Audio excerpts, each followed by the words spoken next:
Are we waiting for someone else? The people have one? Let me just double check. We are waiting for Vice Chair Soto.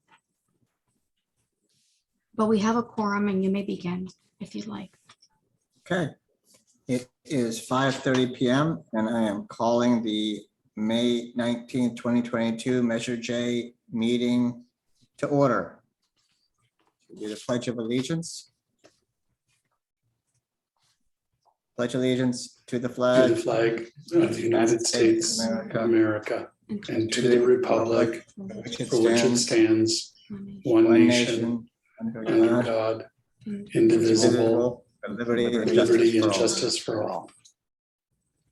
Okay. We do the roll call, please. Certainly.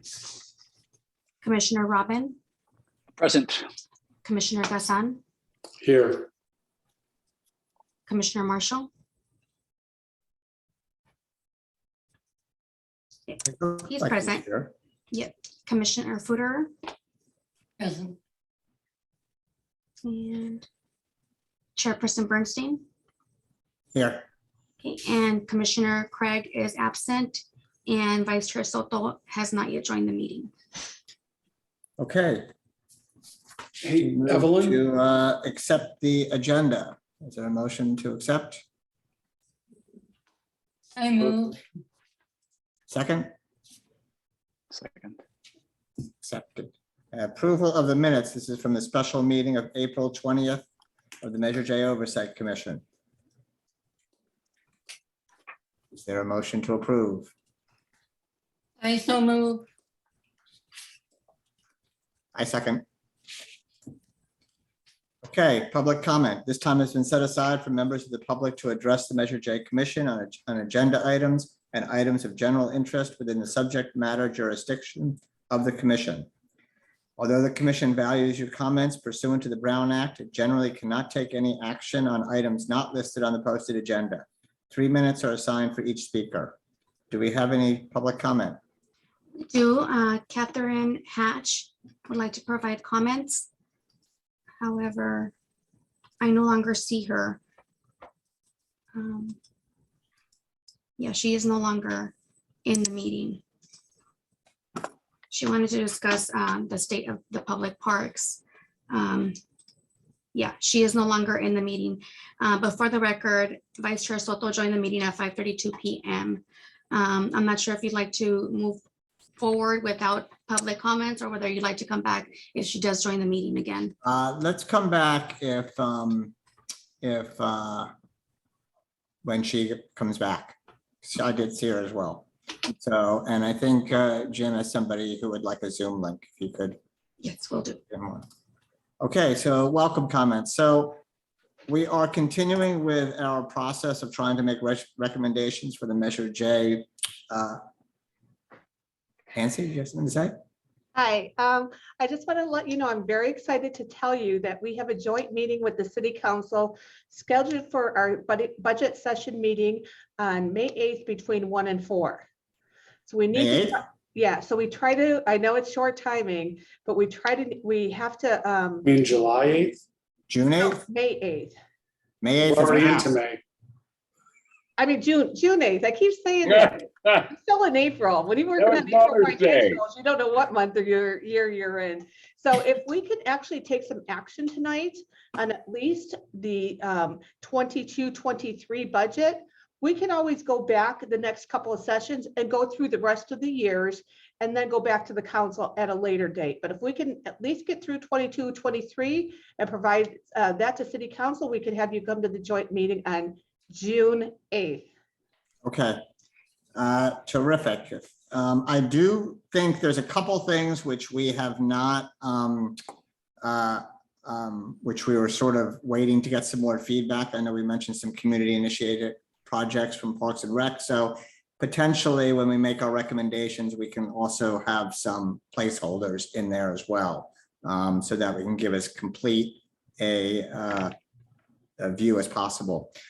They did also discuss at the last at the last city council meeting about the commissions. They have, I'm not sure if they took action. They've talked about reducing the size of commissions over time, I think through attrition as opposed to kicking people off.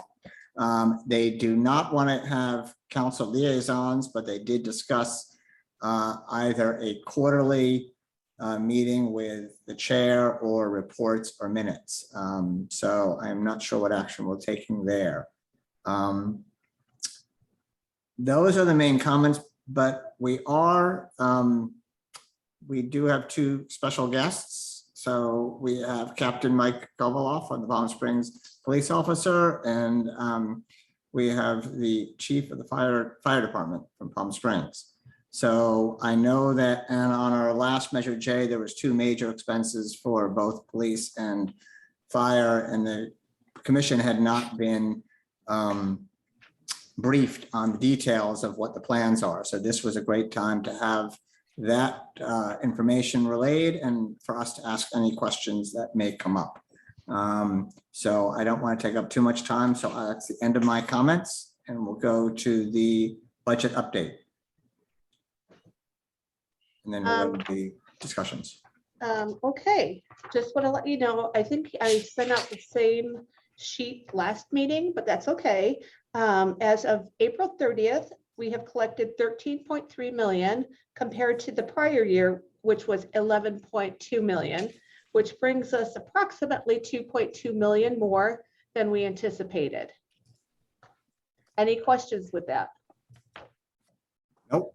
I think it's If time allowed it, Chris, my assistant, had done a 5-year projection as Commissioner Robbins had requested.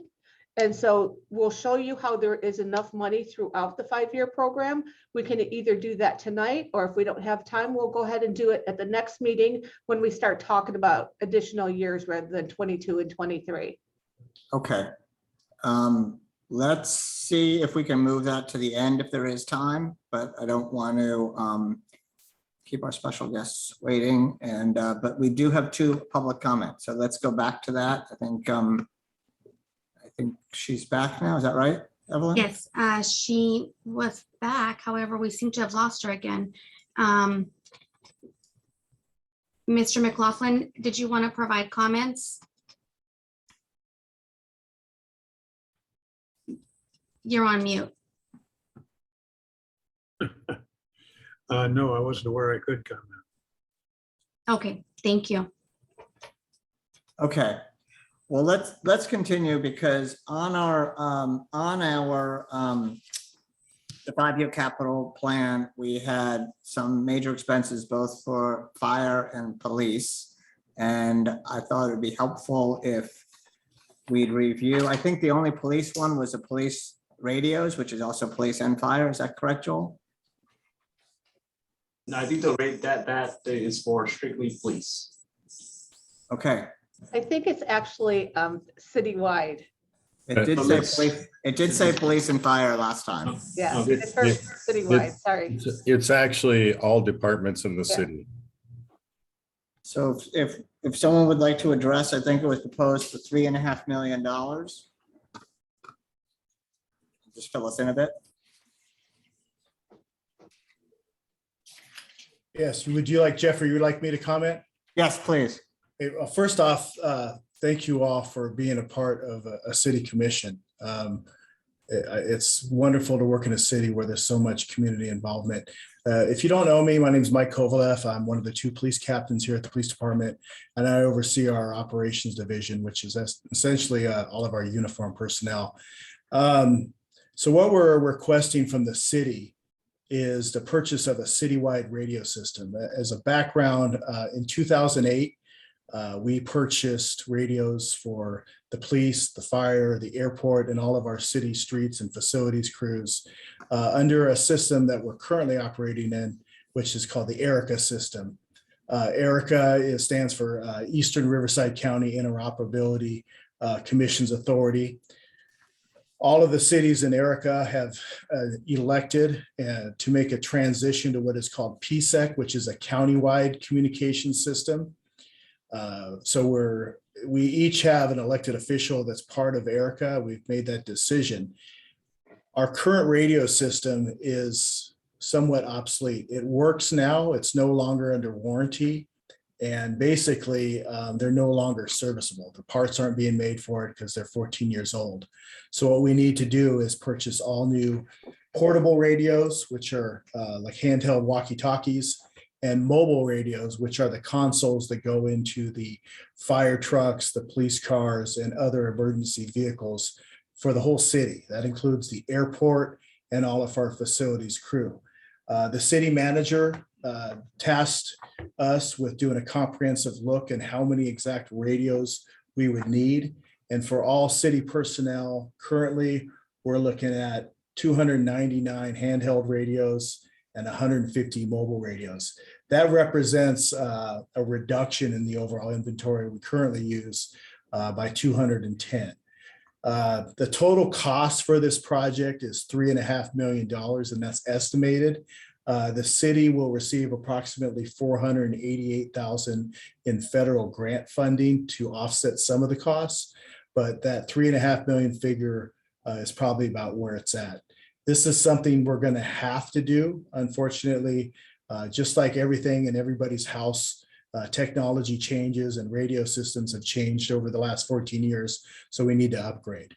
And it'll also increase all of our operability to communicate with whether it's the sheriff's department, other local agencies, all operating on the same system throughout the county of Riverside.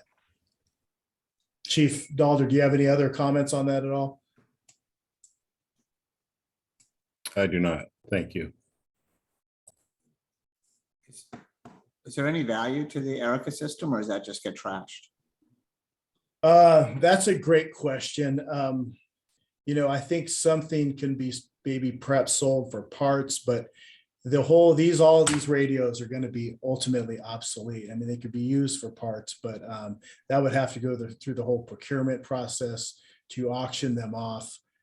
What that would result in revenue back to the city, I think I really couldn't even estimate what that would be, because everybody that's using these radios has to do what we're doing essentially. Are there any other questions about the radios? A basic question here. Captain, with the $3.5 million, is this what's the shelf life for the hardware? I believe right now it's estimated for another 10 years. It's really taken us into the future with these things, and there's just a lot more capabilities. It's the current system, we're limited on how many channels we can have, and with the new proposed system through PSEC and new technology that's available, the expansion is unlimited basically. But right now, I believe the estimates are 10 years. Nancy? It's sorry to be chatty Cathy today. We're trying to create a couple of internal service funds so that we can charge based upon the 10 years. If it's a 10-year, we're going to start charging the police department or every city who uses the radios based upon the number of radios for the 10 years, almost like a CIP project. So when we get to year 10, we're going to have the money to replace those. We always do try to have encourage all departments to go out and get grants. And I think the police department is still working with different units for grant funding. To offset this $3.5 million, or for the next one? Well, that all depends. Yeah, it sounds like to create a reserve. That would be nice. But so some grants are reimbursable, that you have to buy the radios and show proof that you purchased them and they give you the money. And others they give you the money up front, but you have to spend it within so many years. So we always have to see what the grant requirements are. We might, if the grant says we have to spend it within 2 years, then we will go ahead and use that grant funding first. So if Measure J money is used and then a grant offsets it, will that money go back to Measure J or just back to the general fund? It goes back to Measure J. Anything that's Measure J related, if the project is under, we try to roll that back into the fund balance so we can use it for future projects. Okay, so basically other than the grants, it's either for Measure J or the general fund. Correct. And then it sounds further on an ongoing basis, there's an annual set aside to burden the operating departments to create a fund for the replacement cycle. Right, and we would, that, and the Measure J would hopefully not be burdened with that in the future. Where would it come from in the future? Would it just through the departments? Yeah, charge back to each of the departments, and generally what we do is we take the number of radios per department, divide that number into future costs, and that's what they get charged on an annual basis for the 10-year period or 5 or whatever it may be. Okay. And then this system supposedly as you get more officers, you can just, or more fire, or whoever uses them, you can just add on more units over time, and that cost will come from the department itself. Yes, that's an operating cost. Okay, are there any other questions for the captain on this item? Seems pretty clear to me. So, I have a Commissioner quick Soto? question. Yeah. And I don't know if this is for Nancy or for the captain, but can someone just, is there any context as to why this is coming to Measure J as opposed to general fund? We know that measure funds are for infrastructure and to support not only Parks and Rec, but also to support public safety.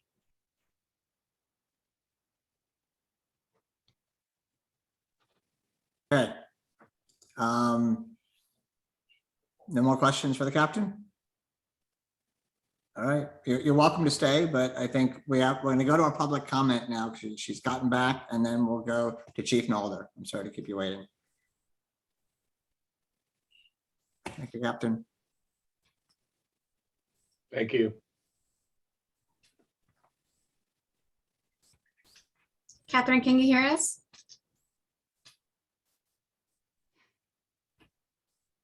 Catherine?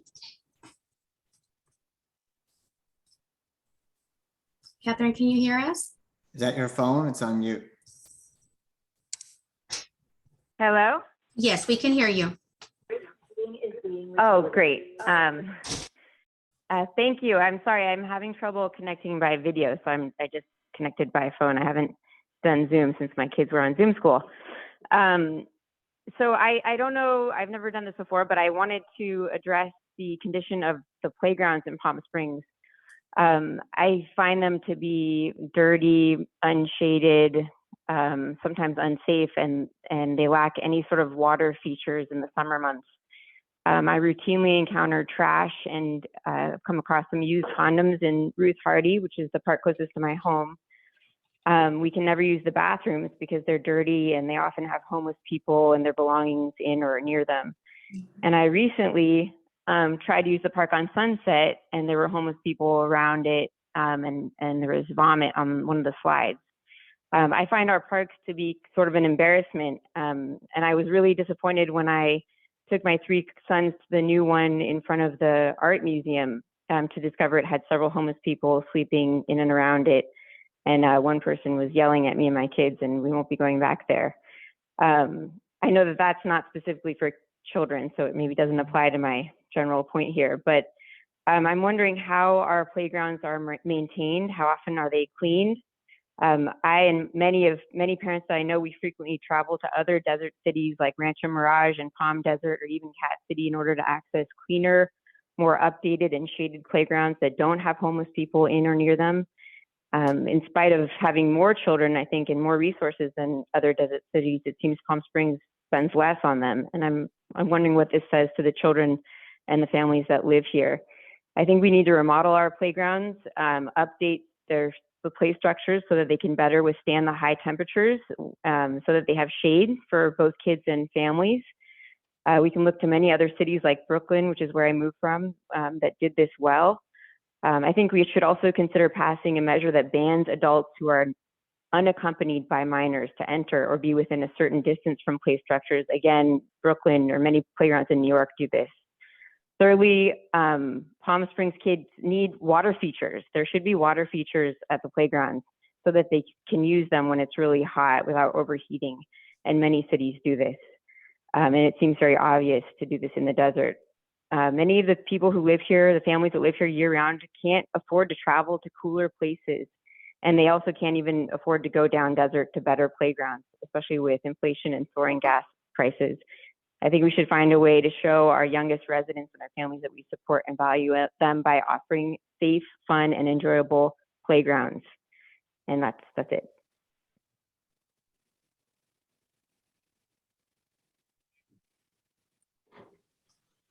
Hello?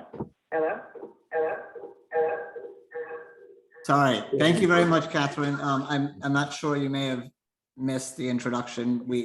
Based on the Brown Act, we can't actually respond, but we are all listening and taking your comments at heart. So but we can't discuss non-agenda items at the meeting.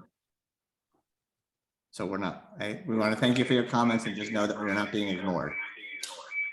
That's fine. Thank you.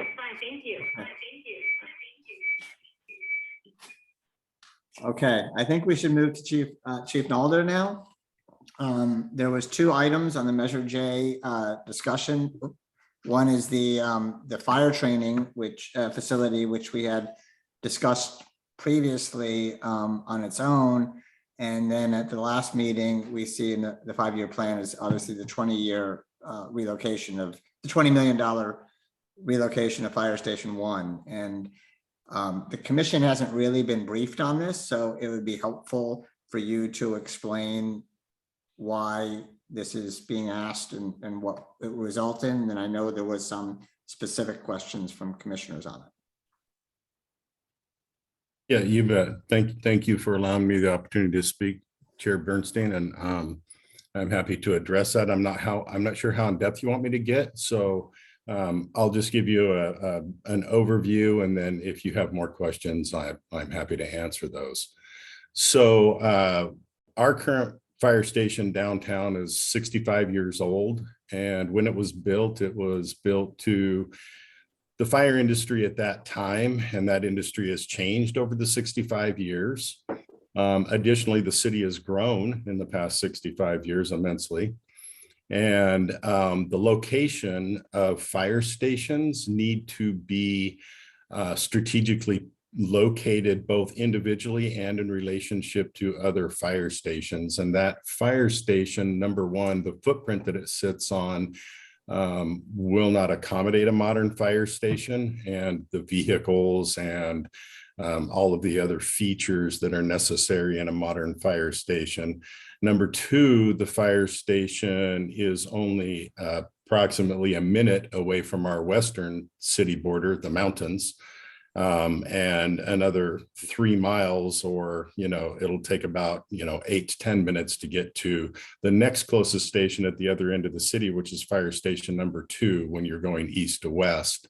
So what we're asking is to relocate the fire station on a parcel of land, more strategically located. What we try and get is a travel time of 4 minutes. And if we locate it, give or take, and this is based on a GIS data and a strategic plan that we had done last year, it would place it at approximately Tahquitz and Avenidas Caballeros. Is a really good location for that fire station. There is some land on all 4 corners, at least 2 of the corners would not impact anything. One of the corners is actually a large vacant lot that is available. And if we go, a couple of blocks either direction of that, we would be fine as well. And usually what you do is once you decide to move forward with this, you get a firm to come in and do all of that property siting and location siting and determine how, and then you have community meetings. It's quite a process. I won't get into all the details of that, but that's usually what occurs when you're doing the siting of the station. But I'm just giving you a general idea of where it needs, based on GIS data, to be located. And that's it for the fire station. But that cost that was requested is not just for a fire station. It's additionally for a training facility, a training tower, additionally an EOC, and the EOC would be jointly used for classroom time for the firefighters It will be used for other city employees to be able to use it, and it will also be used to do emergency, EOC is Emergency Operations Center, for Emergency Operations Center training. So, it'll have multi-pro and a community meeting place as well. So it would have a multi-purpose use in how we would design that facility as well. Okay. Commissioner Gazan. A few questions. Would this eliminate then Station 2 at the airport? No, we cannot eliminate Station 2 at the airport. What we would do is we would take the ladder truck. So we have two types of apparatus that respond. We have engines, which are pumpers that carry the hose that do the attack. And we have ladder trucks, which do all the heavy salvage, overhaul, ventilation, those type of functions when we respond to a fire. So we would actually take the engine out of the current Station 1, and the ladder truck out of Station 2 and place them at this centrally located station, which is much better for a ladder truck. That ladder truck responding out of Station 2 is a horrific location for a ladder, but it actually is currently the only station out of our 5 fire stations that will accommodate the size of the ladder truck. So that's why it's there. So this would allow that opportunity. We do have to keep that station for our aircraft rescue vehicles because we do that function out of that fire station as well. Sure. I know on previous agendas we had, since last year, actually, the training tower has been listed. Mm-hmm. And over the course of the year now, this has kind of bubbled to the surface that Station 1, and we've known of this too, it's been on our agendas, is very antiquated. As far as building a tower, would other communities use that tower for training as well? Would it be just Palm Springs, or would DHS Fire Department or any other fire departments utilize that facility, that training? Absolutely, we would open that up. As a matter of fact, it could be a revenue source if we did do that and other departments wanted to travel to our facility and utilize our training tower. That is correct. And we do multi-company. So almost every single incident, even a small single family residence fire that we respond to, requires mutual and automatic aid from other fire departments. So the majority of our mutual and automatic aid comes from CAL FIRE, who does the entire valley except for Cathedral City and Palm Springs. So it's either Cathedral City Fire or CAL FIRE that respond. They either respond to the scene, depending on the size of the incident, or they respond to backfill our fire stations, because most fires exhaust all of our resources in the city.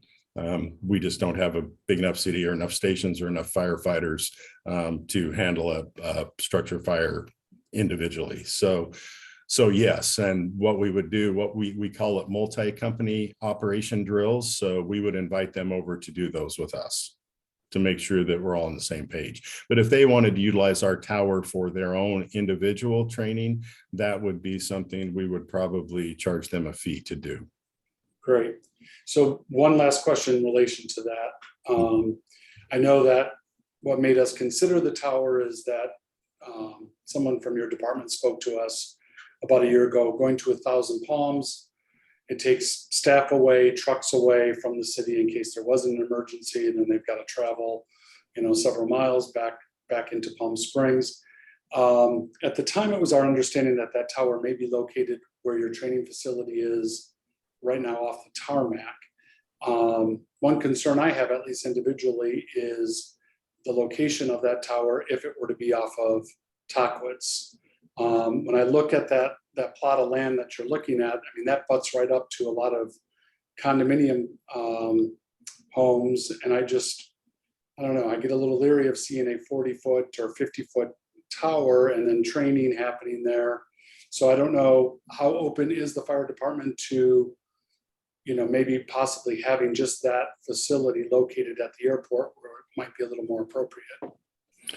Yeah, that's true. And the reason we were going to do that is because we were actually looking at doing a different type of training tower that's actually been on the books for over 10 years to get this done. And that is a modular training tower made out of actually Connex box type structure. And this, we're talking about a brick and mortar tower. You know, other than the sound of the fire engines, it's actually fairly inobtrusive to the surrounding residents and businesses, because we wouldn't be doing burn drills that would produce smoke, have you say.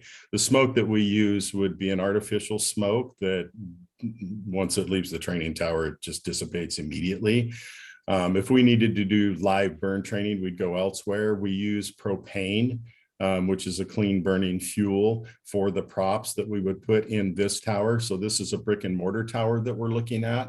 The one on the airport, we've got a challenge there because of the FAA and doing live burns. So most of our live burns, we're either going to follow NFPA standards and use a vacant structure that's going to be torn down, and, you know, get the Environmental Protection Agency involved in allowing us to do that. Or we would probably go to Riverside, where they actually have some open areas at the Moreno Valley College where they do all of their training and have live burn trained facilities. So there wouldn't be any, like, we wouldn't be burning pallets and making black smoke and, you know, causing unobtrusive type of actions. This is more for us to do our evolutions, our hose evolutions, our ladder evolutions, our rope evolutions, our, you know, rappelling and other evolutions off of that tower. Okay. Well, But are we opposed to keeping it at the airport? No. okay. It's just the problem with it is that it's just like the ladder truck. It's the far edge of the city, and it, you know, it's easier. That station would be almost right in the center of Palm Springs. So all of our stations would be able to get there. And if they had to bump out because we started getting a high volume of calls, then they could kick out and they'd be much closer to their first due districts. Any questions, Jim? Yep, that's great. Thanks. Commissioner Marshall? Yeah, actually, I want to talk about that tower. What I'm concerned is so close to downtown or expanding downtown. Have you looked at other locations, and is the consultant that you would hire possibly look at putting that tower somewhere else? And what is the height of that tower? Well, the tower that we're currently looking at doing is 40 feet tall, like you said, 4 stories. Okay.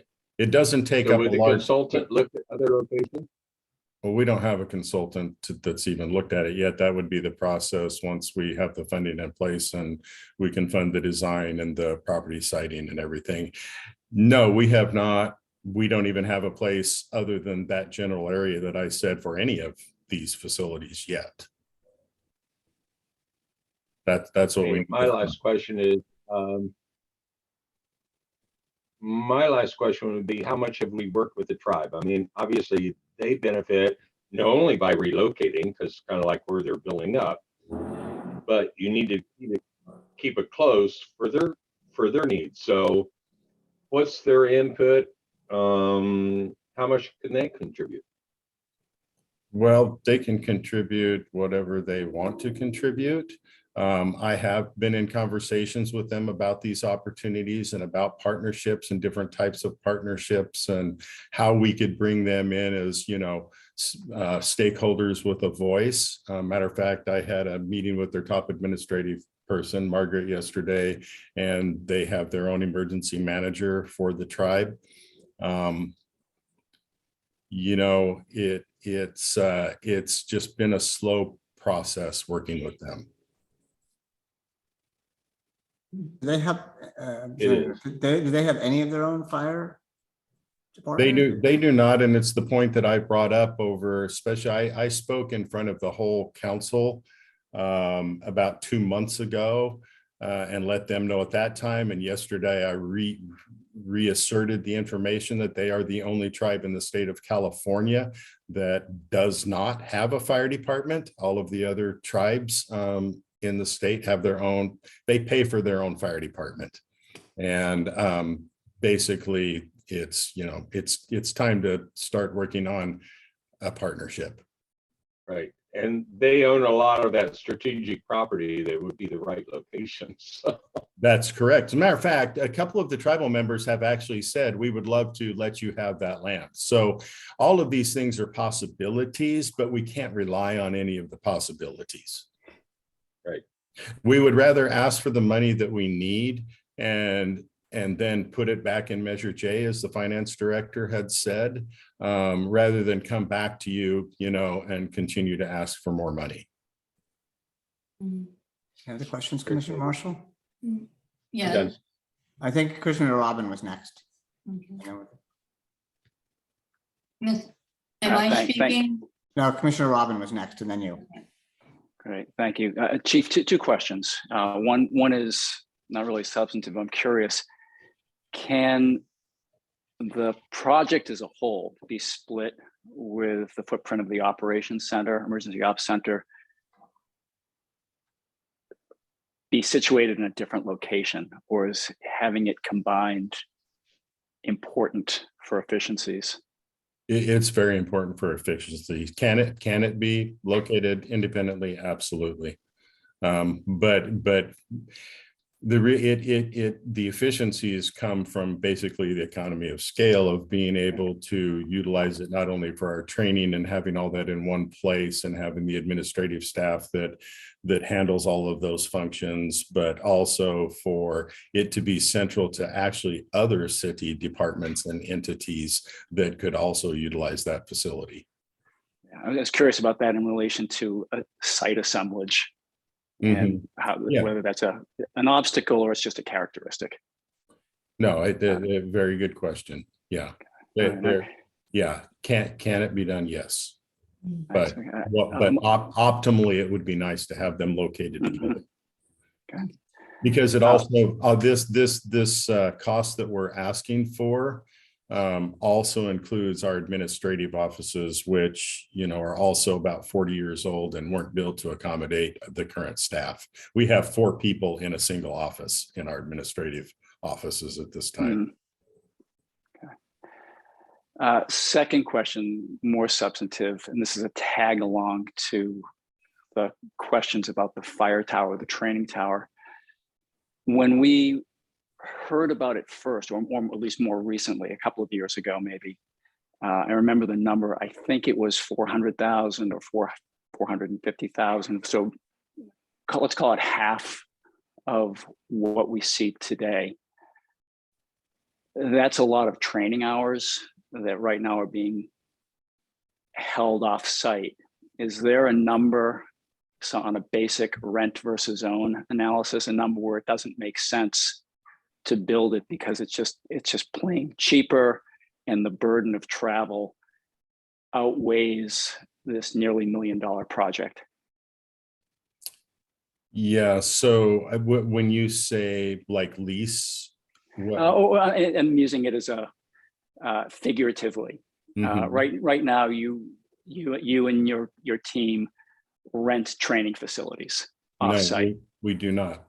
You don't go off-site for training? We do, but we don't rent them. So we go to the Roy Wilson training facility, which is actually a joint effort between a training consortium that actually was initially built by the College of the Desert. And it is for the use of not only their recruit academy and their firefighter 1, firefighter 2 that they do for certifications, which we require to be hired on our fire department. It is also for the use of all of the Valley departments. The problem is we have to take our units out of service 30 minutes both directions.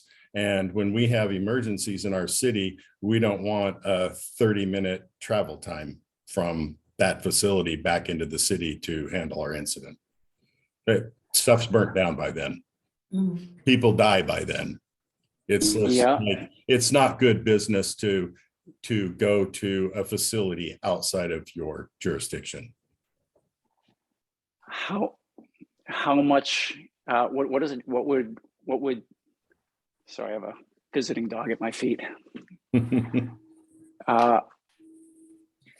Instead of the build for $1 million, you could theoretically invest in inventory, duplicate equipment, duplicative response equipment, duplicative personnel. At some point, there's a number where status quo could theoretically work versus what was previously an endorsed $400,000 project to 2 years later, $1 million project. This has nothing to do with anything other than the cost of doing the project. This doesn't have anything to do with any kind of duplication or anything. This is because when we started this project, when I got here 6.5 years ago, we had $290,000 of donated money for this project. And we could have finished this project with that $290,000 at that time. But now here we are 6.5 years later, and the cost not only for the actual structure itself, but all of the infrastructure going to it has gone up another $600,000. Okay, I'm not. Thank you for the information. I'm not being clear in my metaphor of rent versus buy. Okay. But let's put that aside for a moment. Okay. But it sounds like the punchline is. I think I get what you're saying. So you're saying, can a company come in and build us a facility either on a lease or a rent type of basis? That's not what I intended to describe. Okay. My thought was there's a status quo that isn't acceptable. And is there a way to modify the status quo short of spending $1 million, but still have suitable training and response time if there's an actual emergency? And it sounds like from 2 years ago, the answer to that question would have been, well, no, we need to build a training tower. And Measure J agreed in that room to endorse the funding of a project that was about half the size that it is today. Yes. Now that it's double, is the punchline, the main point still the same? The thesis is we need this. It costs what it costs, but we need this. And status quo is not acceptable, even in the face of $1 million project. Well, I'll go back to my previous answer. The project has not changed at all. We have not beefed it up. We haven't changed it. We have not done one thing. These are just labor costs that have changed. So, understood. And this is status quo. Like we could build something much more elaborate. Now, you're talking two different projects, and just so you know, that project goes away if you approve this fire station, centrally located combination of a fire station, admin office, EOC training tower. That project goes away, and that funding could be repurposed to this project. So we don't need both. We only need one. So we've included the cost of that in this overall facility. It is not, they are two separate projects, and one goes away if the other one comes to fruition. I hope that helps. Yeah. Yes, it was in our last meeting that was crystal clear. Okay. Okay, thank you. So I guess I still don't follow your question then. Yeah, my questions are not very elegant. I apologize, but it sounds like the $1 million project is the project that you believe is necessary. Yeah, there's nothing in there. As a matter of fact, there are shells in part of the project that would be utilized for future prop build out that we're not even putting in the cost at this time. Okay. Yeah, so it's the basic, let's just get a tower we can throw a ladder up to, pull hose to, drive around, do our assignments and practice our craft.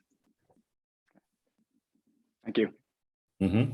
Commissioner Ferrer, did you have a question?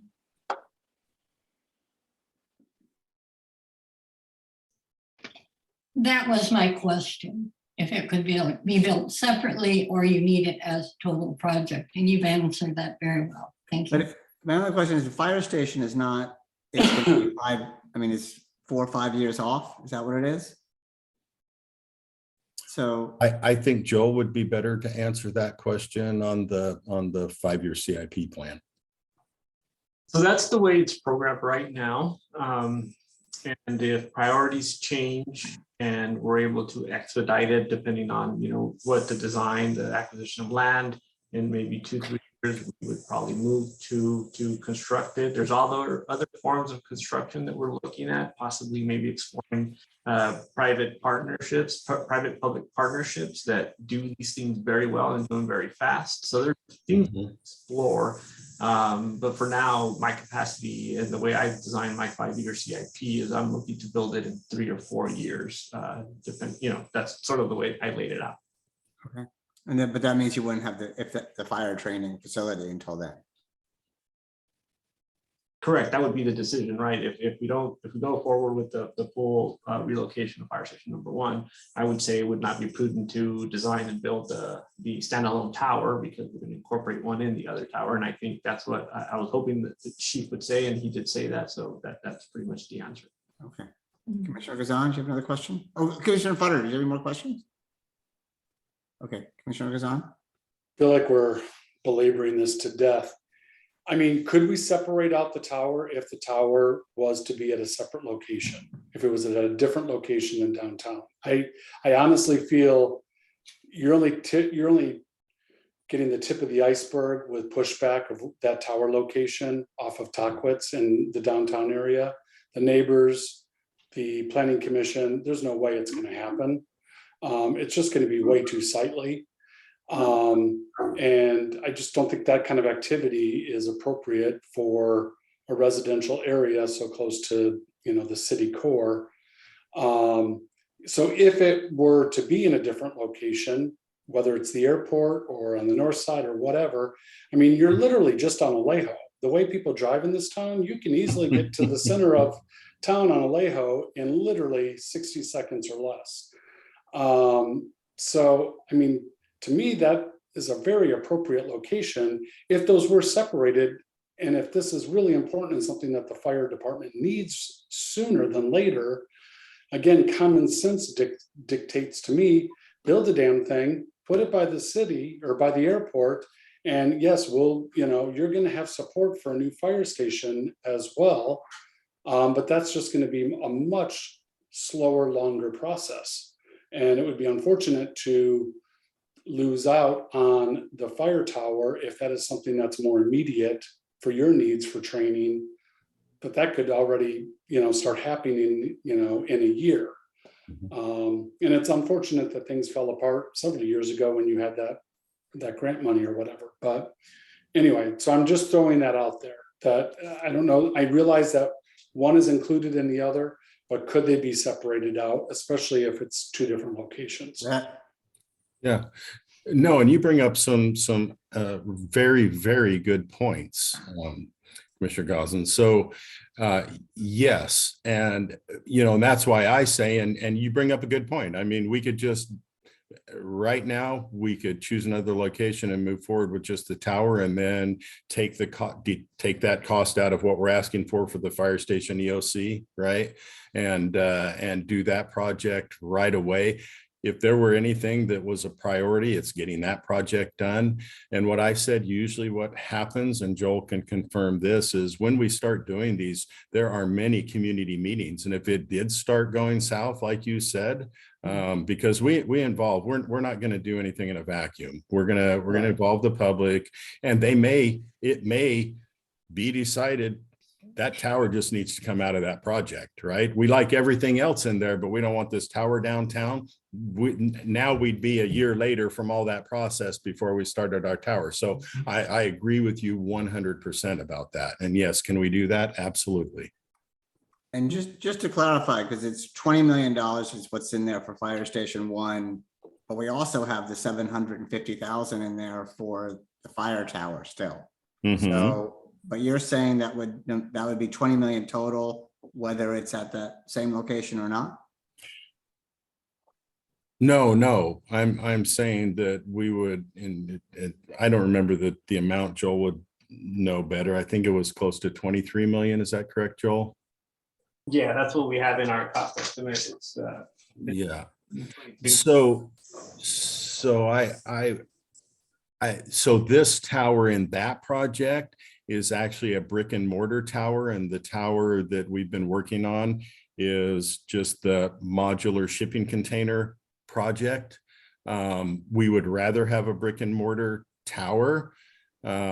You know, we could even consider taking the EOC part out of it so that that's all together and for the city employees and put that on that same. But the only thing we're up against there is instead of the community input, we've got FAA input that we have to deal with. So, you know, that you're just kind of robbing Peter to pay Paul for whoever we have to get all of the authorizations through. I guess my last question is, do we have an EOC now? We have a conference room we're calling an EOC. So there are 36 positions in, if we actually have to activate our emergency operations center, and that room that we have for an EOC right now will hold about 7-8 people. It's a conference room at City Hall. Yeah. Are there any other questions for the chief? And it's a stand-up conference room because it gets used for a conference room. And if we do have a disaster, we have to pull computers out of containers that we don't even know if they're working because they don't get exercised all the time. And so I could go on and on about how inefficient it is. Okay. Are there any other questions for the chief? Okay, Chief, I want to thank you very much for explaining all of this. It was extremely helpful and we appreciate the time. Yeah, no, thank you very much. Thank you for allowing me the opportunity. Have a great evening, all. Thank you.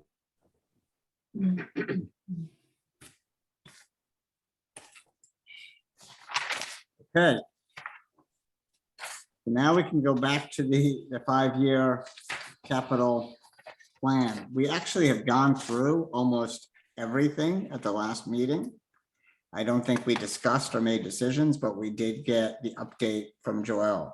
Is there anything else that anybody wants an update on that they did not get? Commissioner Flutter.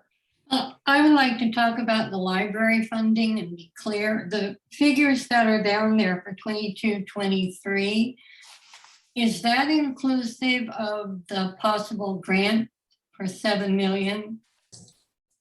Joelle? Yes. It is. So you've taken what you think is going to be that grant money, and then the city's going to put in the same amount. Am I clear on that? That is correct. That is, Okay. And so those figures have that money included in them. yes. So what we're requesting on Measure J is essentially the matching funds that we would get from the grant. I think the total cost right now is 14 million. I'm trying to get to it.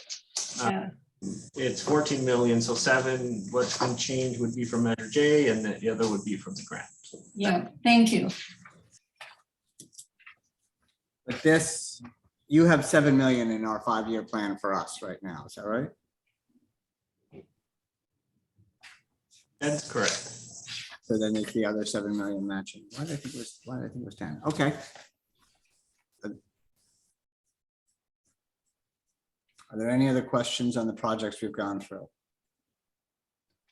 So I think what we talked about last time is we've got the projects that are on the 5-year plan that Joelle has submitted. We've got the regular Measure J projects that we took out of the community initiated, some of which Joel's put on this list already, some of which he hasn't.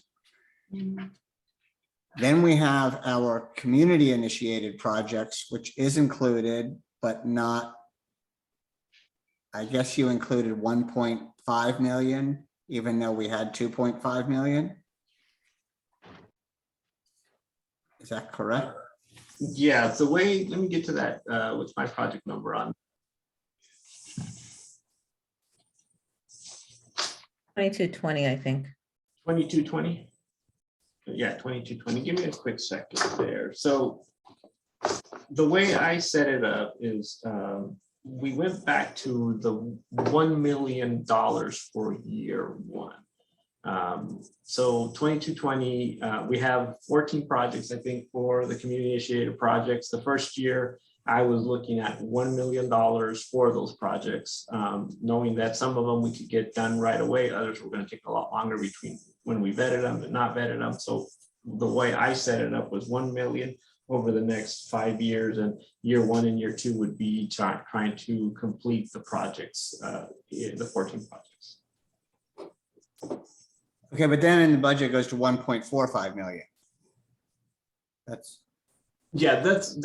we tried to look at it differently, but I think when we presented it to council, it kind of threw council off because they did ask a question of, isn't it 1 million? Why do you have 1.4 million? The 1.4 really, the 450,000 was really trying to look at, we funded exactly 1 million in construction. The rest of it would be spent through our design and construction administration, things of that. So we really shouldn't have done that. We should have just kept it round to 1 million. So I backed it up again to exactly 1 million. That's what you see in your sheet right now. Okay, And so I'm gonna staff report. I'll make a comment on that quickly, is because I realize you can't do $1 million. You have a limitation of what you can do, but we had decided that we wanted to spend the money from, we don't want to lose that money that was from the past, this current year and last year, which is another 2 million.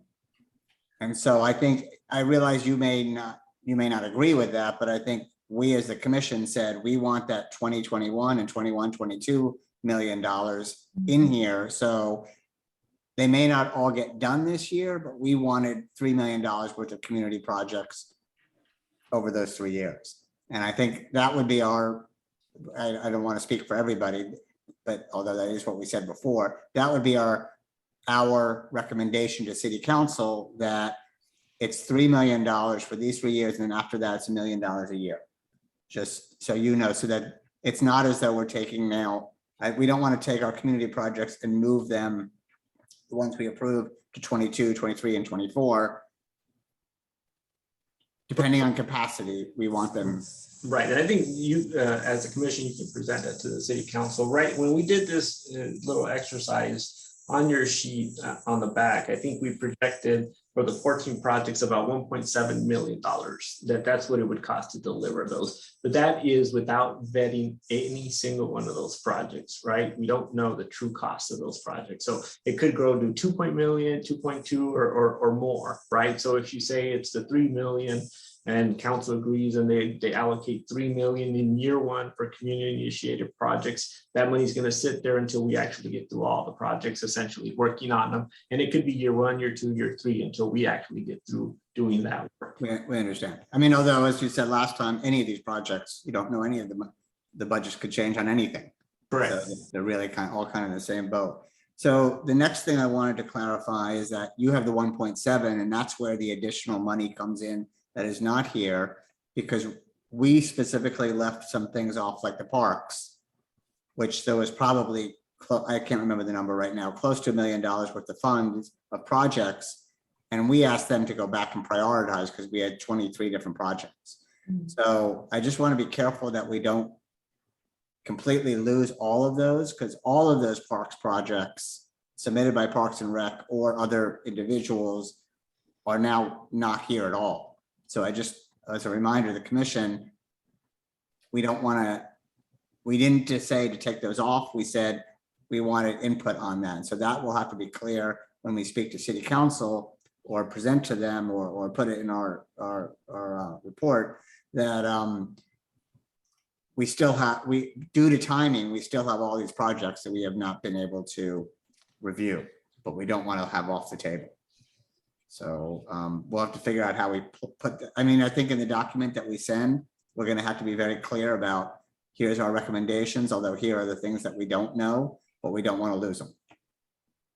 Commissioner Marshall? Yeah, along that line, and I totally agree with you, we need to keep a hold of what we've got. But, you know, we're starting to see our income go up, what is it, 19.4%. And I'm not sure where to bring this up, but personally, I feel like our recommendation should be that we get to increase that $1 million by the same percentage that we get income, so that we can actually increase our ability to meet the community projects that we want to do. I would support that. The $1 million has not increased for some time. I mean, it again is something the city council could change, but we've seen, I think the Measure J revenue has gone up close to 50% since, I mean, close to 100% since the beginning. So it's gone up significantly. Procedurally, staff presented the list of projects. Is the commission going to take a vote on those, whether any of them should be removed, or is that going to be done through a formal letter to the city council? So procedurally, the way this normally works is there was one memo to city council saying, this is what engineering recommends. This is what Measure J recommends. And some of it may be the same and some of it may not be, but they should see both of our recommendations in there and where the differences are. Right. Was it a memo? Sorry to cut you off. Was it a memo, or from what I remember, it was incorporated into a staff report where we would present our recommendations, and then you would, and what I'm trying to get at is that memo should be prepared for our joint meeting that's going to happen June 8th. So I think the commission has before them my recommendations, and then we would take your recommendations, whether it's, you know, removing some or adding some, and then we would combine that into that memo that goes to council for the close for that. That's correct. We don't take a vote on yours. We just recommend our own, of which they're really substantially similar, but we as we mentioned, we have some other things already that would be on there. And that's how. I should also mention that in previous years, which is somewhat different than now, and this has to do with capacity, the commission would recommend use of all of the available funds that were then. Now, obviously, this is a different time, but that is what happened up to 2019. We would say, here's all the Measure J funds available, and here's recommendations using pretty much 100% of it. At that time, we did, I think the last time we did it, we had $1.5 million for the library that was just a set aside. I'm not sure this time we can discuss as a commission whether we want to set aside whatever's not used or just let whatever's not used carry over, which may make sense given that costs are so unpredictable. Sorry. No, that was. I did provide two memos. The second memo was for those that were recommended by the commission to be included in the overall general fund, not just the community initiative projects. Would you want to review those or go through them? We can. We can do that quickly. We already have gone through them. I mean, those were the ones that we had already recommended. I don't know if any other commissioners have. We're going to go through 4 different things now. One is what our recommendations based upon the 5-year plan. One is our recommendations based upon those other projects that were carried over that were not included. And then we'll go into the community projects and then that we have submitted. And then the 4th one would be the funds that we want. And I don't know how we want to express this for things like the park, which we have unknowns on, and we might want to just set an amount for that. So that's how I would recommend doing it. And that way city council could see clearly how this worked. And during the joint session, we can explain to them why we had to do it this way. Make sense? Yeah, I just wanted to elaborate a little bit, at least on one of those that's on the memo, so that the commission gets some insight on one of them, anyways. Because one of them is part of a development project that the city is actually currently working on. It's a request for the mid-block crossing for the Desert Age project, and I wanted to kind of touch on that so the commission would have more information. That's okay. Yes. So the mid-block crossing has been. Go ahead, sorry. Can we just briefly discuss the projects that were added on the 5-year CIP before we get into that next bucket of projects? We briefly touched on it last week, but the radios and the staffing, we had started that conversation. We might want to finish it before we get to the next group of projects. Okay, let's do it that way. Let's start with the big money there and then we'll go to the ones we added, then we'll go to the community, then we'll go to the reserve for the non-community. And are we now planning for 5 years? So are we looking at all these years, Jeffrey? No, because we're having the meeting and the 20, I mean, some of these obviously have to take into account that there's a 5-year plan, but we are basically going to just focus on our recommendations for next year. Because we don't really, and if we're going to do this before we meet again, we have 25 minutes to go through this all. So I would suggest we just go through this list. Yeah, and I want to repeat that years 2 through 5 are planning only. They're meant to project what we think. If it didn't appear in year 1 and it starts appearing in year 2 or 3, that's just a planning document. It's a living document that could change next year. Something happens and they may disappear and they never show up on the CIP again. So it's for me to visually see what we're going to be doing in the next 5 years. Okay. So I would just like to, as one thing, is just be clear that when we talked to met on the city council with our information that we have not fully addressed years 2 through 5, even though we've seen it. Okay. But if we start with year 1, we have the full list of projects that is being submitted that totals 28.871950, right?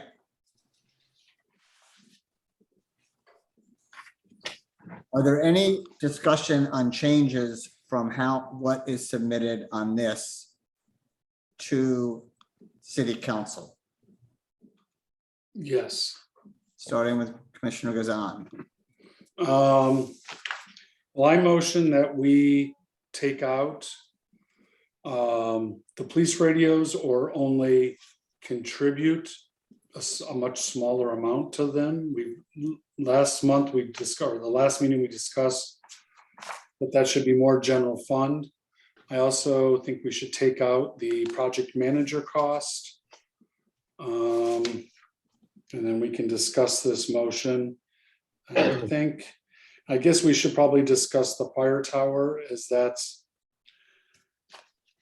we're probably getting ahead of ourselves with the fire tower because, obviously they need to know what they're doing for downtown and none of that's really solidified, but I have a crystal ball on that, very clear that a tower is just not going to fly in that neighborhood. Neighbors aren't going to want it. It's close to downtown. It's going to look ugly for tourists on Tockwitz. I mean, it's just inappropriate. So Jim, just to clarify then on this thing, if they're leaving in both the fire training facility and the relocation of Fire Station 1. Right, then I just say we just put money towards relocation. But if they're going to have the fire station in a separate thing, they would need that money. Right, well, then I would suggest fire tower at a separate location that we'll approve. Would be my theory is if it's something that they really need and they can do it at another location, whether it's at their current training facility at the end of the Vallejo. Yes. And I realize they have to work with the FAA. It is tall. So there's issues with that as well. And if it's not there, then there's got to be another more appropriate. So then you recommend leaving in the 750 because it won't be incorporated into the regular fire station. I guess, because I think ultimately it's going to end up a separate project. Once it goes through planning commission, it's not going to, that's just my theory. I know how people are and it's just not going to fly. Okay. I agree with that. I do too. Let's go to Commissioner Robin and then we'll get the comments and then we can vote on individual ones just to make it easier. I think it might be easier. Yeah, so quick comments.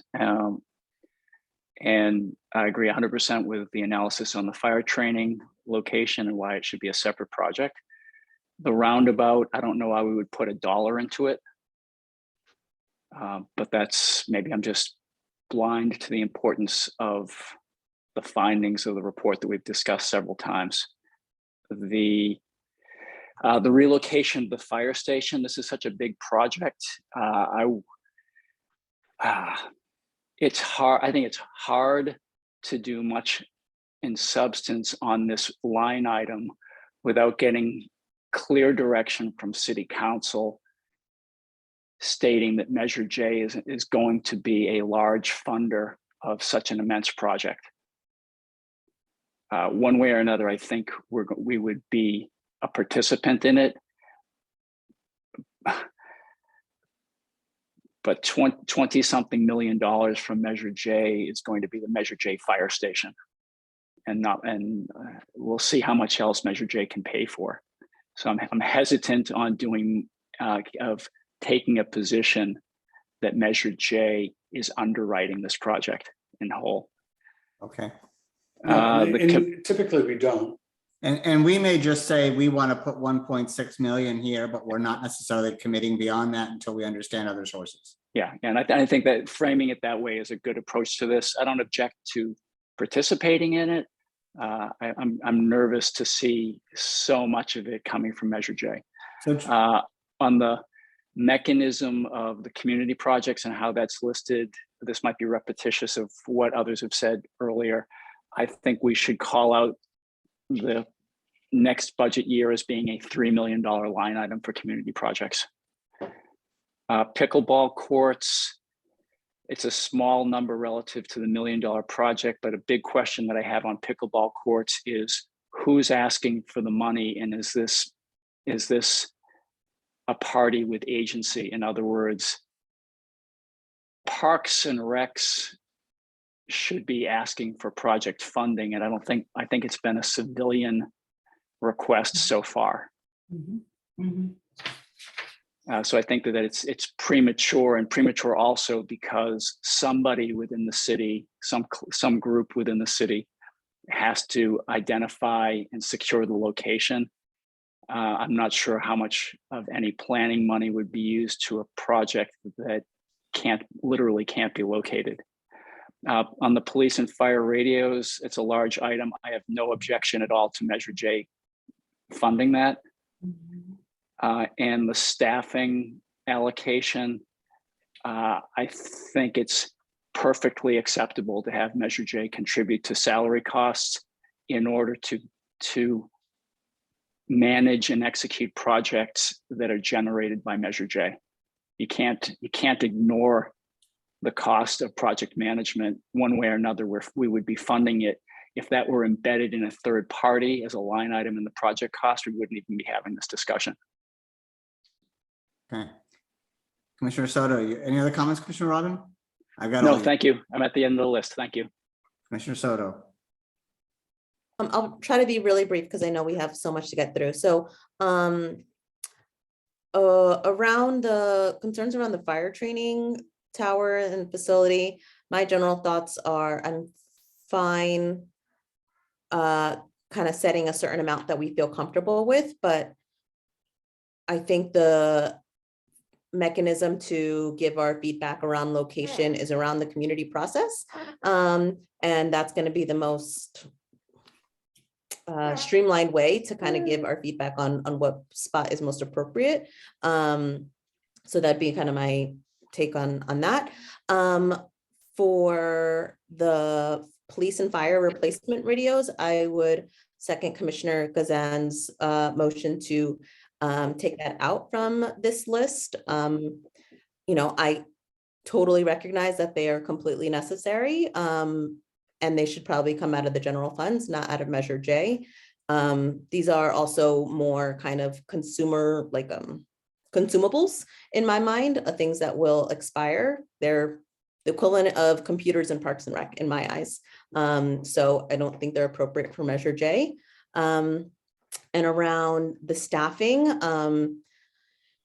90% of the time, I would say I would not feel comfortable putting Measure J funds for staffing, but for the engineering department, I do think it's appropriate and would be fine with it staying. But I do want to know that, kind of like in the pandemic when they were considering possibly doing Measure J funds for overall staffing costs, like that is very different. So I just kind of want to put that caveat. So those would be my recommendations. Okay. Anyone else have comments? Commissioner Federer. Yeah, I'd like to talk about the pool, the swimming pool. To me, that is a major, major problem. They've requested the locker room cleanup, and are those going to be recommended as projects? Are we going to? So we had, the way we had left the community initiated, we had all of those projects and we had asked the Parks and that were, there was 18 submitted by Parks and Rec plus others by community, and we went to ask them to do it. So if what I'm going to recommend is I am concerned that if we put Measure J money that we have now and we just put it in next year's budget, that, or the year after, if anything changes, we could lose it. And I would rather have it allocated now, even if we're not spending this right away, especially with the community initiated, which we have for the last 3 years, and say, we have another, and we have a good explanation that we've just been put back that we haven't had time to discuss it. There was about $1 million worth of projects, all of which have been put aside, but we still wanted. So what I would recommend to address that is we take the community initiated projects for 22, 23, and we bump it up to 3 million. And of that, when we get into the detail, would be $1 million in parks projects, which we need to get further timing on. Unfortunately, we've been asked, Measure J has been, has been restricted in how we've operated. So we're getting to the point where we have a meeting in 2 weeks and we didn't have time to go through it all. And that's what we'll just have to tell them. But that I would make sure that it's on there. So I agree with you. Yep. And that's part of our community projects, right? That's on the community list. But right now we have $1 million. Right now on Joel's list, we have $1 million. Our recommendation is that we should have a total of $3 million. That includes this carryover 2 million plus the million. And then we can go $1 million a year going forward with Commissioner Marshall's recommendation that it increase the same percentage as overall revenue. Yeah, and I would just add around the community initiated projects. I think it was the last city council meeting and the one before, there were several questions about things that were on the community initiated project list. And so I think the time to present those projects in detail, we're not going to have the time to do that by June 8th. And we should be able to kind of answer not just the pool, but all those other projects, which are valid questions that were coming from city council, but we just don't have the time to get that to them by June 8th. Commissioner Marshall, do you have another comment? Well, first I'm going to support Commissioner Robbins' idea. It was like, we need to separate that tower from the rest. I can't imagine a 40-foot tower downtown that's not going to irritate a lot of people. And we need to push them to work with the tribe, either get some good property there or whatever. That said, I also agree about the radio system. We shouldn't be the total funder. And I actually don't think the roundabout, I don't think is a priority. Can we move it back to year 5 or wherever? But there's so many other things that I think are more critical. Improving our parks, making sure we have a good water system down at our downtown park, whatever. Yeah. Okay. So if I can sort of address some of the things I think we have consensus on and some of the things are still questions. For the fire department, we want to leave on this $750,000 for the fire training facility. Our recommendation, and we're going to leave that on as a separate facility with our initial belief that it will not make sense to locate at a downtown fire station. We're going to recommend leaving the 1.6 million on for the fire station 1. However, future years, we don't necessarily want to commit to Measure J, that extreme bulk. In terms of the community initiated projects, we are going to recommend $3 million for this year, with the understanding that this is carried over from the last 2 years that we did not have community projects and we don't want to lose it. We have our full list, which we need to review with City Council, but we understand that there are questions on it. We want to re-clarify that there is $1 million approximately in parks funds, which we support, but we're asking Parks and Rec to prioritize. So that goes into the 3 million that we've discussed. So we're gonna have that, and then going forward, the $1 million should be in there, but we believe it should increase the same percentage as Measure J revenue increases. I don't know if we want to address the fact that Measure J might decrease, but we can, I think we leave it $1 million base going up by what Measure J total revenue goes up. In terms of the pickleball courts, we did go forward last time and say that we wanted to recommend them for consideration for Measure J. I think recommending $150,000 for planning, design, and which includes other things, sounds reasonable to me without yet committing the rest of the money until they actually come up with a plan that makes sense.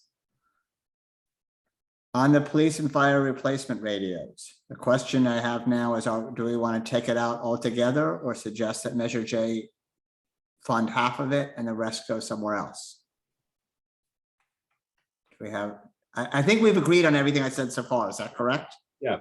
Yeah. I agree. Yes, I would say we would pay $1 million of it for the radios. Now, we're sort of ignoring this other list. I would love to see the Mizell kitchen, which I think is such a huge and immediate need. And it addresses a demographic that we have not given a lot of attention to from Measure Well, J. I think we wanted to. Yeah, we're gonna add that. We can add that back. All right, so we can add those in later. All right. So I'm Yeah, we're just not trying to be- ignoring those. Okay, I'm just trying to be practical with the money too, but yeah, I'd rather, with the fire radios, I'd rather say, hey, because I think we all believe in it. We know it's a worthwhile project, but everyone has brought up really good points about it. It's like, all right, are we funding computers? I mean, it's. So do we recommend nothing or do we recommend $1 million? Or all? What's the, other than philosophically, what's the financial burden to a well-funded Measure J? What's the financial burden of funding the whole 3.5? I think when we add in the rest of our issues in the community projects and those other Measure J ones, which we didn't put on here, we might get over. Yeah, when you start looking at the list of, Yeah, you know, there's, Mizell, crosswalks, turf, 12 pickleball courts, Where all it- of that.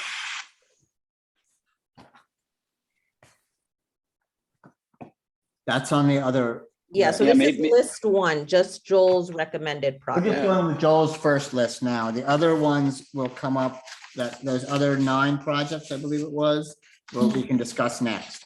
Unfortunately, I think we're just gonna have to do it this way, and then we don't actually have a total on here. So I thought from Nancy's, my notes from Nancy's report was we were looking at 27 plus for next year with a carryover. I hope I'm not double counting, but a carryover of nearly 19 million from current year. We do, but then don't forget there's debt service, there's a street paving. Yep. This is my math pulled that. I thought we were looking at a $46 million balance. We're looking No, at I had 33. No, it's a 39.9 million. Say that And again, out of- Jeffrey? It's a 39.9. Oh,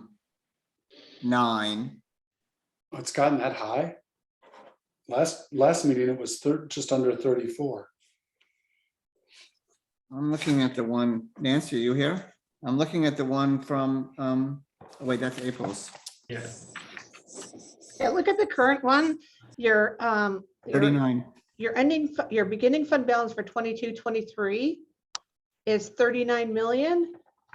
Then after we subtract out the expenditures of 11.7, you have 27.3 million to spend for 22-23. Now that- I see. Yep, that has a carryover already in it. Okay.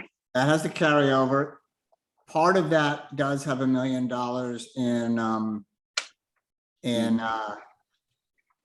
in community projects. Yes, And it it- includes the carryovers for the last 2 years plus 22-23.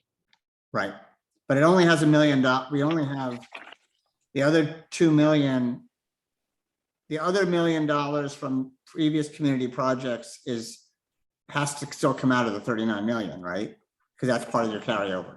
No, that's included in the carryover.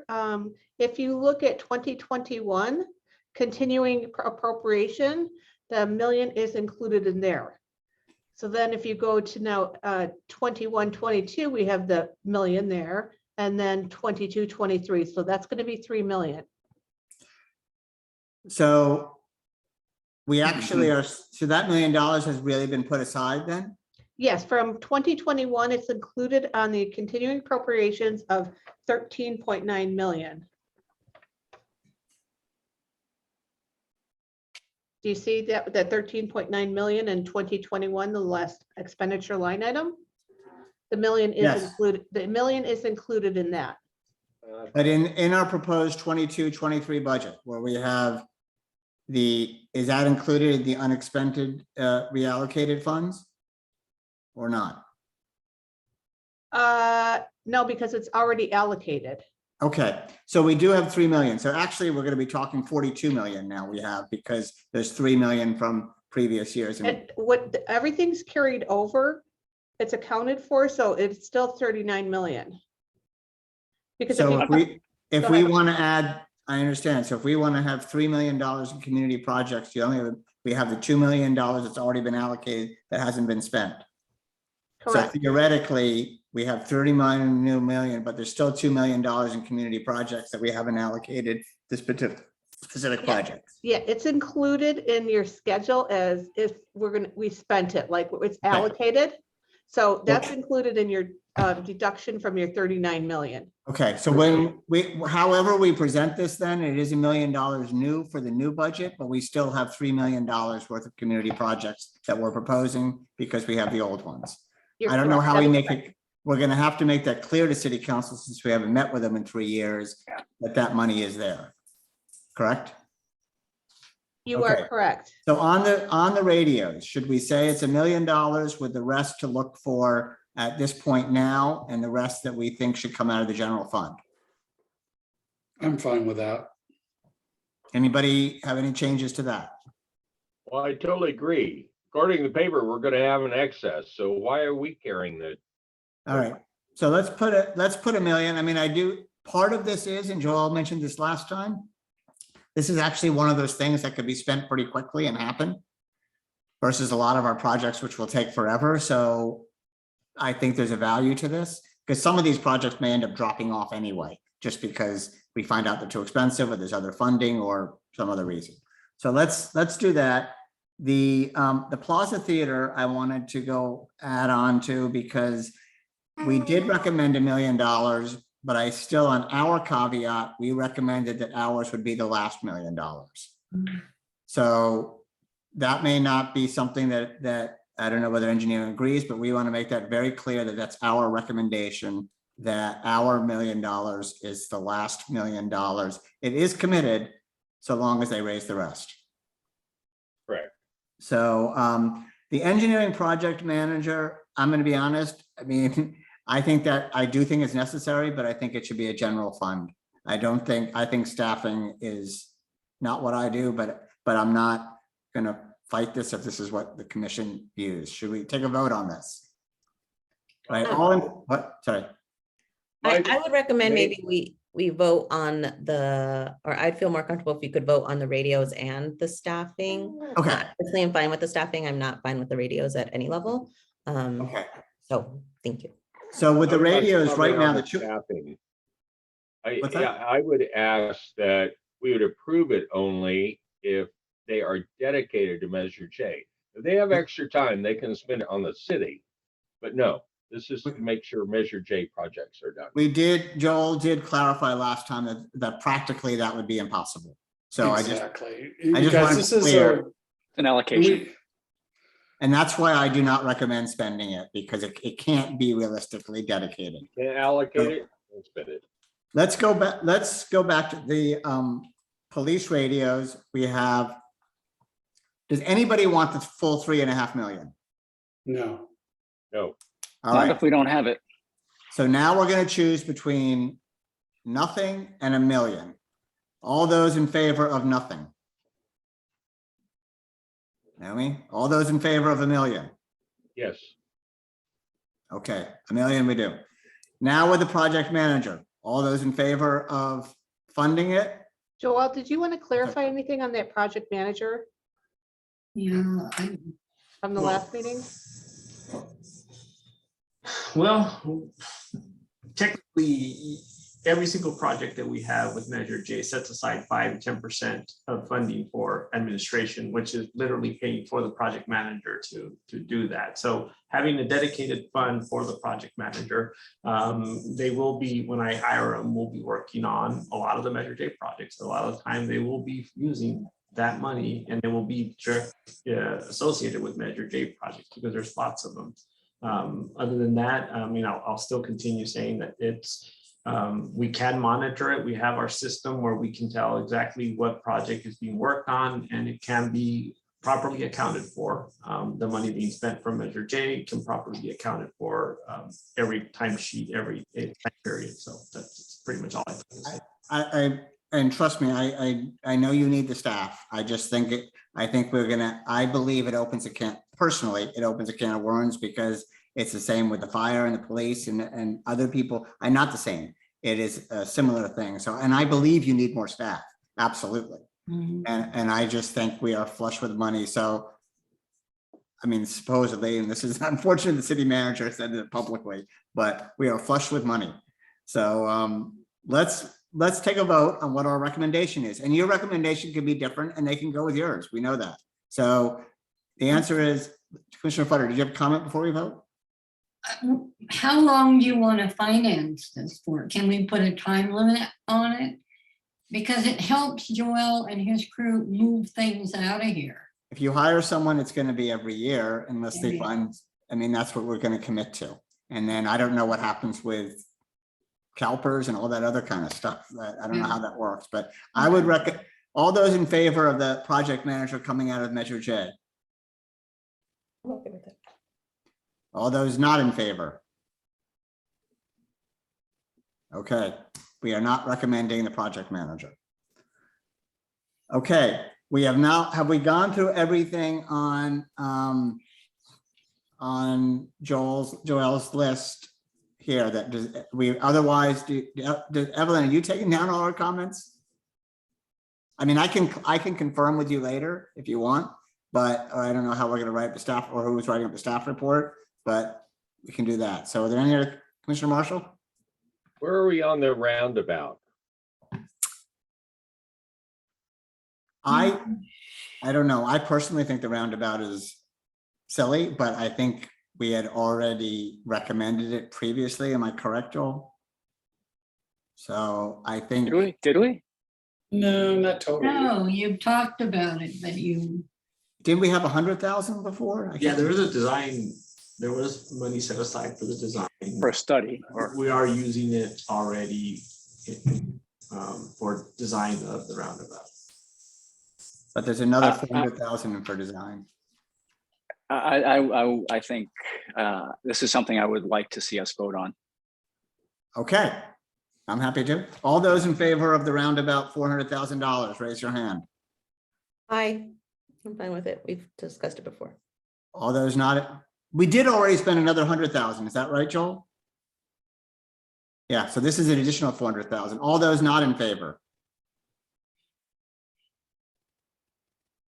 All right, we are not recommending the 400,000. And I'm sorry, are we recommending, not recommending it this year ever? Or are you saying like we want to look at it maybe in another year? Just so we know when, like, if it comes up again to discuss. If you've spent $100,000, the design, isn't that done? The design already done? The design is being worked on right now. Out of the 100,000. Yeah, out of the previous allocation of funds for. So what is this 400,000 in design? This is the continuation of it to build up the money to construct it. Oh, so this is construction money, not design money. Correct. Okay. That, the design money was fine. I'd rather see the design before we vote on the construction. Mhm. Can it be pushed off? I mean, again, council can overrule our. So I Right. say we haven't seen the design yet. Let's leave it off. Council can overrule it. They can overrule it out Agreed. next year. Yeah, okay. Now let's go to, we have our other, I don't have that list in front of me. I lost it. I'm sorry. If someone else can read it. The other projects that we moved from Measure J into this. So the first one was the Mizell Center Kitchen for 1.3 million. Now, keep in mind, these are not vetted by engineering. So the cost, this is their estimated costs and working, I think they were working with Chris Mills or someone to just kind of get a rough idea. So, we just got to keep that in mind with all of these costs, but I will go on record, I am hugely supportive of this because I think it will benefit a lot of people in the community. I mean, I agree. I think Commissioner Marshall can't comment, but I think we've all agreed on this one. Is that correct? Mhm. Yeah, and a couple of comments, Chair. One, the memo was linked in today's agenda specifically. That's how I was able to find it. Sorry. And then we might just want a comment or around like giving Measure J funds to community-based organizations. I know us as a commission, we have discussed it thoroughly, but it came up as a question at City Council as to if and how it's appropriate. So they were talking specifically around the gardens for the school district, which is not on this list, but it was just on a list that they were looking at. And there was overall concerns as to how we do that. So I imagine that would come up with the Mizell Center as well. Is Mizell Center a city-owned building? Yes. Yes, it is. But the application itself came from a nonprofit, Mizell, no? yeah. It's old. Well, it state- came from the Mizell Center board, but they all, I think, doesn't the Mizell Center staff get paid by the city? No, I don't know. No? no. No, the Funds- building yeah. is owned by the city. It's like other buildings, but the staff they have their own Mhm. profit. I mean, they do get money from the city. Yeah, So I think this is much the same way that okay. I'm sorry, we didn't do roll call votes. Do you have a record of the roll call votes? Are you deciding whether if one commissioner votes no, you're just not proceeding with it, right? No, we did the majority. We went with the Majority. Okay, then I would recommend doing roll call votes for each one of them. Okay, then we have to go back. oh, I'm sorry about that. That was my mistake. We're gonna go back a minute. The vote on the. Well, we can do a final vote at the end, but in order to keep these on record, we should do a roll call vote. Okay, so each one of these were different, so we've got to do each one quickly. All those are for the $400,000 roundabout at Indian Canyon. All those, you want to do a roll call vote? Roundabout first, Yep, Chairperson Bernstein, no, no. And Vice Chairperson Soto, Yes, I'm sorry, yes. yes. Commissioner Gassan, No. Commissioner Fuder, no, was that a no? I'm sorry. no, Commissioner Marshall, No, Commissioner Robin, No. and it is a no, 5-1. let's go. The next one was the the fire station we all agreed with, right? The Measure J, the $3 million Measure J we all agree with. Okay, we're going to the police and fireman radios. All those in favor of the $1 million this year and the rest from the $1 million from us and the rest from other funds. Do I do a roll call vote? This is for the radios, $1 million. Chairperson Only Bernstein, 1 million, not 3.5. only 1 million. Chairperson Bernstein, Yes. yes. Vice Chairperson Soto, No, Commissioner Gassan, Yes. Commissioner Fuder, yes, Commissioner Marshall, yes, and Commissioner Robin. Yes. Okay, motion carries to approve the 1 million, Okay. 5-1. And the other one we didn't all agree on was the engineering project manager. All those in favor of spending the $125,800. Do a roll call vote, please. Chairperson Bernstein, No. Commissioner Soto, Vice Chair Soto, I think she's frozen. Welcome Yes. back, Commissioner Gassan. No, I think her yes just came out, by the way. Okay. Commissioner Footer, No, Commissioner Marshall, No. Commissioner Robin, Yes. and it is not going forward, not approved, and that is 1, 2, 3, 4 to 2. Okay, everything else, the other changes, the Plaza Theater, the community projects, we all agreed on. Is that correct? Yes. Okay. All right, so let's go. Are we okay on time or do we have to stop? okay. Well, I'm talking to staff. It's late for them. I don't know how we do this if we're meeting on June 8th.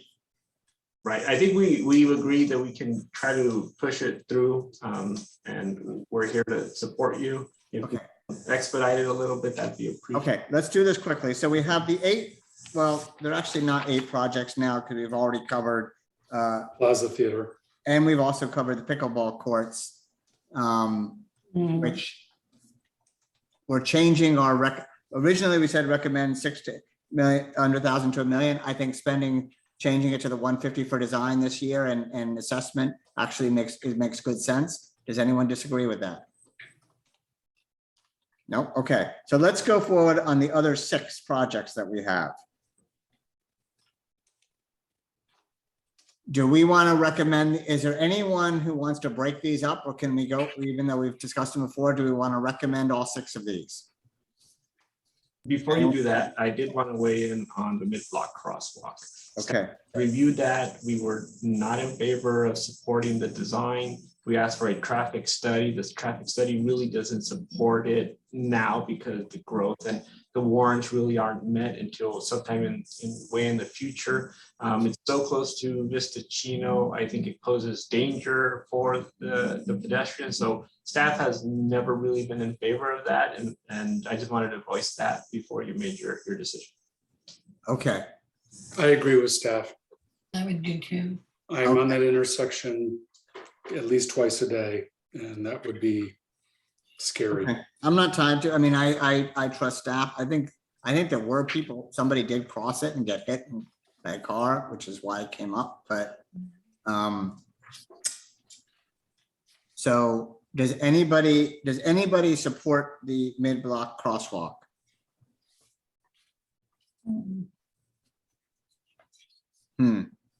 Well, I do.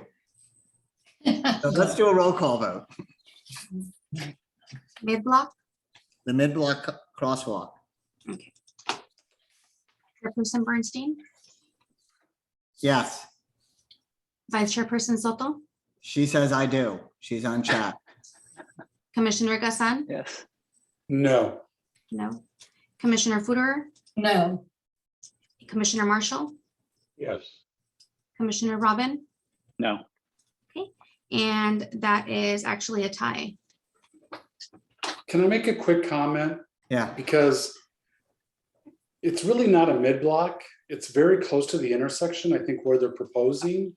Yeah. And you guys got to remember, the speed limit's 45 in that area, I believe. So if you are heading in a southbound direction and you're going through a green light and people have to stop for a pedestrian that's going across the street, literally not that far from Vista Chino, you are going to have major collisions. Right, and I do want to the intersection, support because that. people are going to brake and Right. people are flying to catch the light. Mhm. I'm telling you, it will be a disaster. Right. Now, And- if it and was they do- further down, go ahead, Joel. Yeah, they do give a false sense of security. People think that they press the button, they should be able to cross. And when they do, somebody going 50 miles per hour is not going to stop. We've been opposed to it for a while. did somebody cross there without the crosswalk and get hit and killed? Do you know? I don't really know the fact. Maybe that is the case. But what I'm saying is when we do, if it does get installed, people will have a false sense of security. May have passed additional. There'll be a lot of laws accidents that will protect there. people. So Okay. that's kind of where I'm coming. Commissioner Marshall. Well, since I live like a half a block from what we're talking about, and I walk my dog, we need some kind of crosswalk. What we might want to come back with is moving it down further south. So either they cross at Vicentino or whatever, but there needs to be a crosswalk because the next one is to Chiva. Yeah. I guess one thing I could suggest is this get pushed to next year's recommendation. It doesn't have to go away, but it would give us more time to really work with the applicants because we're working right now through the process. We understand what the question with a lot of these projects, which will all get pushed down, is whether we want to vote that money gets put aside for this. And we understand that. Aside just for design and location. All right. How about if we go with 100 and with it, I don't know what design and what design costs, but they seem to be 150,000 for everything. Is that accurate? This has us re-engineering the project. Yes, you're right. Now I'm trying to rush through this and I apologize. I think we now have a tie vote. What happens in that case? I'm going to change my vote. To what? No. Okay, so Okay, voting against. Commissioner- I would like to go along with Joel's recommendation that we put it off to next year. Okay. I think it's important. Don't get me wrong. Okay. Okay, Commissioner Marshall is a no, so the vote is 4-2 to not approve it. Can we ask that it go on to if we're going to review the list of projects next year, Joel, for in October or September, that it be added to that list? And then we'll discuss. Okay. So now we're left with Mizell, the San Rafael turf conversion, the Racket Club Road Diet, the Victoria Park gazebo, and the enhanced lighted crosswalks. I want to caveat one more, sorry. The Racket Club Road Diet sounds like, yeah, we're going to move forward. That one really is dependent on general plan, review of the circulation element. It may not be something that's feasible. I just want to voice that. We understand that. We understand with all of these. Listen, the Plaza Theater may not happen. The fire station may not happen. So we are, and that things have changed before. So I think we did go through these and all vote to recommend them. Does anybody want to change the vote, and then we'll do a roll call vote? Well, there's certain of these that I'm not totally in favor of, so. Okay. Well, then let's go through each one. We did go through these before, just so everyone's clear. Well, not in total detail, because We voted on each one at a previous meeting. I think it was ones that might have had majority to move forward for recommendation. Right, we only voted when we did the separate votes, but we never had a chance to discuss them. So these are the ones that kind of bubbled up. Like And the the San Victoria Rafael turf Park- conversion, I mean, what's involved in that? Is that city property, Joel? That parkway? The San Rafael. That was submitted by sustainability. We did go through these, just to be clear, at a previous meeting.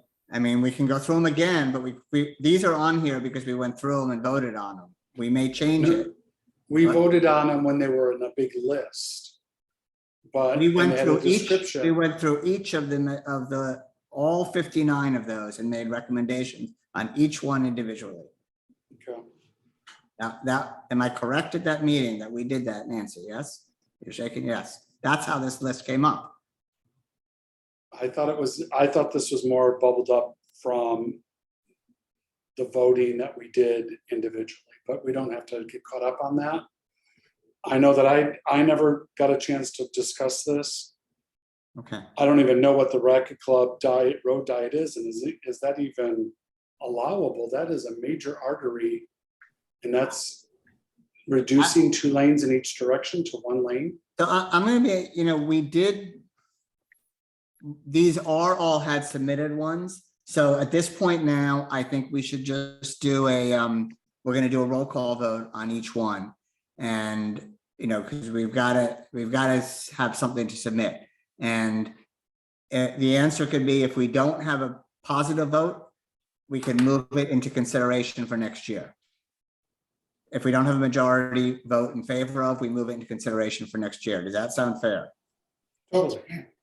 Okay, let's start with the Mizell Center Kitchen. Mizell Center Kitchen, Chairperson Bernstein, Yes. Vice Chairperson Soto, Yes. Commissioner Gassan, Yes. Commissioner Fuller, Yes. Commissioner Marshall. Do I need to abstain? Yes, you do. Yes. Okay. Abstain. Commissioner Robin. Yes. Okay, Okay. motion carries 5-0. The San Rafael turf conversion. Roll call, please. Oh, I'm sorry, would you repeat that one again? What? this is number 3, the San Rafael turf conversion. Okay, Chairperson Bernstein, Yes. Commissioner Soto, Vice Chairperson Soto, Yes. okay, Commissioner Gassan, Yes. Commissioner Fuller, Yes. Commissioner Marshall, Yes. Commissioner Robin. Yes. Motion carries. Okay, the Racket Club Road Diet. Roll call vote. I'm sorry, Chairperson Bernstein, Yes. Vice Chairperson Soto, Wait, are we doing racket club or the pickleballs? Oh, the Racket- pickleball's already on the other list. Okay, Yeah. got it. Racket club, yes. Commissioner Gassan, No. Commissioner Fuller, Yes. Commissioner Marshall, Yes. Commissioner Robin. Yes. Motion carries 5-1. Okay, Victoria Park gazebo, roll call vote, please. Pasting as fast as I can. Chairperson Bernstein, Yes. Vice Chairperson Soto, Yes. Commissioner Gassan, Yes. Commissioner Fuller, No. Commissioner Marshall, Yes. Commissioner Robin. No. Motion carries 4-2. Okay, last one, the enhanced lighted crosswalks. Roll call vote, please. This is number 7. Chairperson Bernstein, Yes. Vice Chairperson Soto, Yes. Commissioner Gassan, Yes. Commissioner Fuller, Yes. Commissioner Marshall, Yes. Commissioner Robin. Yes. Motion carries 6-0.